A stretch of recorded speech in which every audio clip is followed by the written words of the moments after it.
Class 9-এর Bangla আবহমান কবিতা লিখেছেন নীরেন্দ্রনাথ চক্রবর্তী। তোমরা সবাই মন দিয়ে শোনো আর লেখো, সবাই লাইক অ্যান্ড সাবস্ক্রাইবটা দিয়ে দাও। ভেরি ভেরি ইম্পর্টেন্ট কোশ্চেন অ্যান্সারগুলো আমি বলছি। আবহমান কবিতাটি কবিকে নীরেন্দ্রনাথ চক্রবর্তী। নটি গাছটি বুঝিয়ে ওঠে কিন্তু মুড়ায় না। কে এইখানে এসেছিল কত বছর আগে? অনেক বছর আগে। কার দুরন্ত পিপাসা ফুরায় না একগুয়ে ছেলেটার?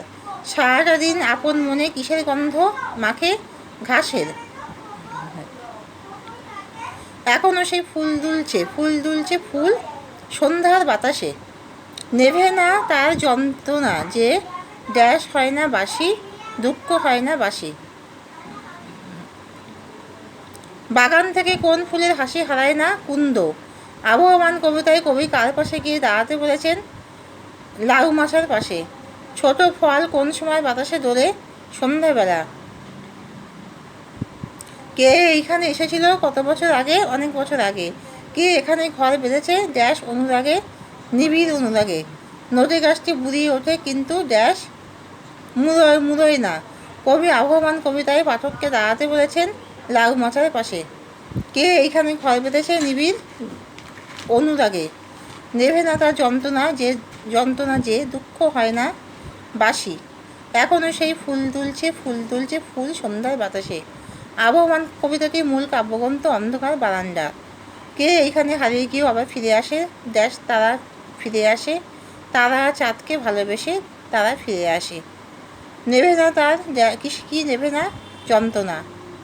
আবহমান কবিতা কবি হলেন কে? নীরেন্দ্রনাথ চক্রবর্তী। তার মূল কাব্যগ্রন্থ অন্ধকার বারান্দা। কে এইখানে হারিয়ে গিয়ে আবার ফিরে আসে? হারিয়ে যাওয়ার কারণ কি? শৈশবে পেরিয়ে যৌবনে পৌঁছালে মানুষ বৃহত্তর কর্মজীবনে জড়িয়ে পড়ে, তাই সে তার অতীত জীবন থেকে হারিয়ে যায় না। নেভে না তার যন্ত্রণা কিসের যন্ত্রণা? শৈশব থেকে বিচ্যুত হওয়ার যন্ত্রণাকে এখানে বলা হয়েছে। ফুরায় না তার কিছুই ফুরায় না। কি ফুরায় না? শৈশব জীবনের প্রতি আসক্তি, ভালোবাসা, এই মাটির প্রতি টান, এই সব কিছুই ফুরায় না। নটি গাছটি বুঝিয়ে ওঠে। নটি গাছ বলতে কার বা কিসের কথা বলা হয়েছে? মানুষের জীবনের কথা এখানে বলা হয়েছে। তেমনি করে সূর্য ওঠে বলতে কী বুঝিয়েছেন? তার শৈশবে দেখা সূর্যোদয়ের কথা বলা হয়েছে। কবিতা শৈশবে দেখা সূর্যোদয়ের কথা বলেছেন। আবহমান কবিতাটি রচয়িতাকে নীরেন্দ্রনাথ চক্রবর্তী। কবি কোথায় দাঁড়াতে বলেছে? লাউ মাছাটির পাশে। ছোট একটা ফুল দুলছে। কিসের ফুল দুলছে? বর্তমানে দাঁড়িয়ে কবির মনে শৈশব জীবনে নানা ঘটনা মনে পড়ছে, স্মৃতির ফুল দুলছে। কবির মতে কোন গাছ বুড়িয়ে গেলেও শেষ পর্যন্ত মুড়ায় না? নটি গাছ বুড়িয়ে গেলেও শেষ পর্যন্ত মুড়ায় না। নটি গাছটা বুড়িয়ে ওঠে কিন্তু মুড়ায় না। মুড়ায় না বলতে কী বোঝানো হয়েছে? মুড়োয় না বলতে বোঝানো হয়েছে যে কখনোই শেষ হয়ে যায় না। আবহমান কবিতায় মানুষের কোথায় হারিয়ে গিয়েও আবার কোথায় ফিরে আসার কথা বলা হয়েছে। গ্রাম বাংলার নতুন প্রজন্মের মানুষেরা নাগরিক যন্ত্র সভ্যতায় হারিয়ে গিয়ে আবার বাঁচার জন্য গ্রাম বাংলার বুকে ফিরে আসে। আবহমান কবিতায় কাকে এক বই বলা হয়েছে? যে মানুষ তার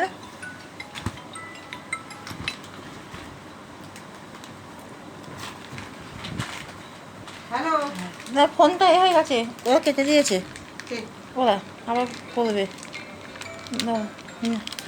আবহমান কবিতা কাকে এক বই বলা হয়েছে? যে মানুষ তার নাগরিক জীবনকে পিছনে ফেলে গ্রাম এবং মাটির কাছাকাছি ফিরে আসে, তাকে এক বই বলা হয়েছে। ফোনটা কেটে গেছে তো, ওরা কেটে দিয়েছে ফোন। কেন?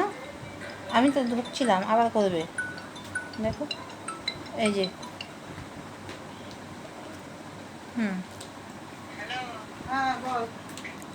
আবহমান কবিতায় কাকে এক বই বলা হয়েছে? যে মানুষ তার নাগরিক জীবনকে পিছনে ফেলে গ্রাম এবং মাটির কাছাকাছি ফিরে আসে, তাকে এক বই বলা হয়েছে। আবহমান কবিতায় কার যন্ত্রণা নেবে না? গ্রাম এবং প্রকৃতি থেকে বিচ্ছিন্ন মানুষের যন্ত্রণা নেবে না। নেবে না তার যন্ত্রণা কিসের যন্ত্রণা? এখানে প্রকৃতি থেকে বিচ্ছিন্নতার যন্ত্রণার কথা বলা হয়েছে। ফুল দুলছে ফুল সন্ধ্যার বাতাসে দুলছে। সন্ধ্যার বাতাস বলতে কবি কী বুঝিয়েছেন? জীবনের পরন্ত বেলায় পৌঁছে কবিতার শৈশব জীবনের কথা ভাবছেন বলেই সন্ধ্যার বাতাস কথাটি ব্যবহার করেছেন। কে এখানে এসেছিল অনেক বছর আগে? কোনখানে আসার কথা বলা হয়েছে? একদিন যেখানে শৈশবের দিনগুলি কেটেছে সেখানকার কথা বলা হয়েছে। আবহমান কবিতাটি কোন কাব্যগ্রন্থ অন্তর্গত? আবহমান কবিতাটি কবি নীরেন্দ্রনাথ চক্রবর্তী লেখা অন্ধকার বারান্দা কাব্যগ্রন্থের অন্তর্গত। আবহমান কবিতা কবি কোথায় গিয়ে দাঁড়াতে বলেছেন? গ্রাম বাংলার গরিবের উঠোনে লাউ মাছের পাশে কি দাঁড়াতে বলেছেন? কবি লাউ মাছের পাশে কেন দাঁড়াতে বলেছেন? কবি লাউ মাছের পাশে কি দাঁড়াতে বলেছেন কারণ পল্লী বাংলার প্রকৃতি লালিত সহজ সরল জীবনকে সেখানে খুঁজে পাওয়া যায়। কোন ফুল দুলছে পল্লী বাংলার উঠোনে লাউ মাছের ছোট্ট লাউ ফুল দুলছে? কোথায় ছোট্ট ফুল দুলছে? আবহমান কবিতায় গ্রাম বাংলার গরিবের উঠোনে লাউ মাচায় ছোট্ট লাউ ফুল তোলার কথা বলা হয়েছে। লাউ ফুল কখন দোলে? সন্ধ্যায় মৃদুমন্দ বাতাসে লাউ ফুল দোলে। আবহমান কবিতায় অনেক বছর আগে কার আসার কথা হয়েছে? অনেক বছর আগে বাংলার আশ্রয়ের খোঁজে মানুষের আসার কথা বলা হয়েছে। আবহমান কবিতায় বাংলার ভূখণ্ডে এসে মানুষ কী করেছিল বলা হয়েছে? বাংলার ভূখণ্ডে এসে মানুষ এই দেশকে নিবিড়ভাবে ভালোবেসে এখানেই ঘর বেঁধে বাস করতে শুরু করেছে। এই মাটিকে এই হাওয়াকে আবার ভালোবাসে। এই মাটি হাওয়াকে আবার ভালোবাসার কারণ কি? যে জন্মভূমির মাটিতে সে বড় হয়ে উঠেছে সেই মাটিতে ফিরে আসার তার ইচ্ছা চিরন্তন। মানুষ এই চিরকালীন ঘর বাঁধার ইচ্ছায় ফেলে আসা ঘরের প্রতি তার মমতা, জন্মভূমির প্রতি অদম্য আকর্ষণ তার চিরন্তন। বারংবারই মাটির টানে মানুষ ফিরে আসে, ভালোবাসে, ঘর বাঁধে, ফিরে আসে ভালোবেসে ঘর বাঁধে। বারংবার এই মাটির টানে মানুষ ফিরে আসে, ভালোবেসে ঘর বাঁধে। বারংবার এই ঘর বাঁধার তাগিদ, জন্মভূমির টান, এইগুলো বোঝাতে কবি আবার কথাটা ব্যবহার করেছেন। ফুরায় না সেই একগুঁয়েটার দুরন্ত পিপাসা। কোন পিপাসাকে কেন দুরন্ত বলা হয়েছে? গাছের শিকড় যেমন মাটির তলায় থাকে, কোনো ব্যক্তি যেখানে বড় হয়ে ওঠে সেখানে তার শিকড় পতিত হয়ে যায়। যদি কোনো কারণে জন্মভূমির সঙ্গে তার বিচ্ছেদ ঘটে তবু সে বারবার তার জন্মভূমিতে ফিরে আসতে চায়, কারণ সেই জন্মস্থানে মাটির সঙ্গে তার আত্মিক যোগাযোগ, তাই তার এই পিপাসা দুরন্ত।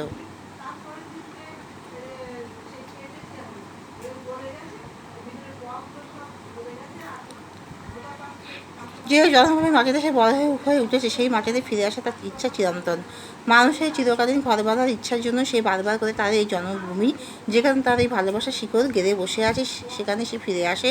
তার সেই জন্মভূমির প্রতি মমত্ব এবং জন্মভূমির প্রতি অদম্য ভালোবাসায় তার সেই আকর্ষণে সে বারবার করে ফিরে আসে এবং সেখানে সে ঘর বাঁধে, ভালোবেসে সে আবার ঘর বাঁধে। বারংবারই ঘর বাঁধার তাগিদ এবং জন্মভূমির টান, এগুলোকে কবি এখানে বুঝিয়েছেন। কে এইখানে হারিয়ে গিয়ে আবার ফিরে আসে? পংক্তির তাৎপর্য বিশ্লেষণ করো। যে মানুষ একদিন গভীর অনুরাগ দিয়ে গ্রাম সভ্যতা গড়ে তুলেছিল সেই মানুষই নগর সভ্যতার বিকাশের সঙ্গে সঙ্গে স্বাচ্ছন্দ্য বা সমৃদ্ধির টানে গ্রাম ছেড়ে শহরে গিয়ে বাসা বেঁধেছিল। কিন্তু শহর জীবন ঐশ্বর্য সমৃদ্ধি দিলেও মানুষের শান্তি দিতে পারে না। তাই গ্রাম থেকে হারিয়ে যাওয়া মানুষ আবার শান্তি খুঁজে গ্রামেই ফিরে আসে। অর্থাৎ যে গ্রামে সে বড় হয়ে উঠেছে সেই গ্রামের প্রতি তার ভালোবাসার টান অগভীর। সেখানে তার ভালোবাসার জন্য একটা অগভীর টান, সেখানে তার শিকড় গেড়ে বসে আছে। তাই সে সেই গ্রামকে ভুলতে পারে না। কিন্তু তার উন্নতির জন্যে সে শহরে সভ্যতার বিকাশময় নগরীতে গেলেও সে সেখানে শান্তি পায় না। সেখানে ঐশ্বর্যে ভরা থাকলেও শান্তি প্রাচুর্য এবং গ্রামের যে শান্তির সুনিবিড় আশ্রয় সে বেড়ে উঠেছিল সেই স্বাদ সেখানে পায় না। তাই সেই ভালোবাসার চিরন্তন টানে সে সেই গ্রামে ফিরে আসে এবং সেই গ্রামে সে আবার ভালোবেসে ঘর বাঁধে। কারণ গ্রামে তার সারা জীবন ধরে যতদিন সে বড় হয়েছে তার সেখানে সেই যে অদম্য শান্তি, যে আনন্দ পেয়েছিল প্রকৃতির মাঝে, সেখানে তার সেই চিরন্তন টান সেটা সে তার জীবন থেকে হারায় না। সেই টান তার জীবনে থেকেই যায় এবং সেই ভালোবাসার আকর্ষণে গ্রামে সে শান্তির খোঁজে, সেই স্নেহ মমতা যেন সেখানে তার বাসা বেঁধেছে, সেই মমতার টানে সে সেখানেই ফিরে আসে এবং সেখানে আবার সেই শান্তির নীড় বানায়, সেখানেই ভালোবাসার ঘর বানায় এবং সেখানে সে আবার দিন যাপন করে।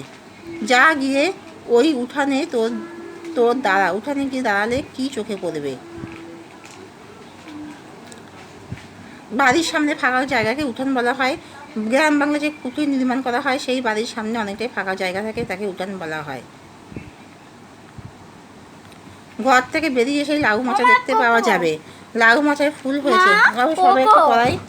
লাউ মাচায় ফুল হয়েছে। সন্ধ্যেবেলা নদীর উপর থেকে ঠান্ডা হাওয়া ভেসে আসে, সেই হাওয়া নাড়া দিয়ে যায় এই লাউ ফুলগুলিকে এবং হাওয়ায় ফুলগুলি দুলতে থাকে। কবির বক্তব্য অনুযায়ী উঠোনে গিয়ে দাঁড়ালে লাউ মাচায় সন্ধ্যাকালীন হাওয়াতে দোদুল্যমান লাউ ফুলটিকে দেখতে পাওয়া যায়। কে এইখানে হারিয়ে গিয়ে আবার ফিরে আসে? আবার ফিরে আসে প্রসঙ্গটি উচ্চারিত করো।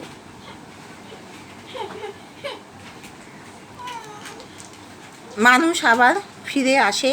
গ্রাম বাংলার মানুষ যারা গ্রামে বড় হয়েছে, গ্রামে যাদের শিকড় গেড়ে বসেছে, গ্রামে যারা শান্তিতে ভালোবাসায় যারা বেড়ে উঠেছে, তারা যখন শহরে নগর সভ্যতার বিকাশে নিজেদের জীবনের উন্নতির দিকে লক্ষ্য রেখে সেখানে যায়, কিন্তু তাদের সেখানে তার মন বসে না। তার সে গ্রামের শান্তির খোঁজে সে আবার ফিরে আসে, কারণ সে শহরের প্রাচুর্য আর ঐশ্বর্যের মধ্যে শান্তির খোঁজ পায় না, সেখানে নিবিড় প্রকৃতির স্নিগ্ধ ভালোবাসার মমতার খোঁজ পায় না।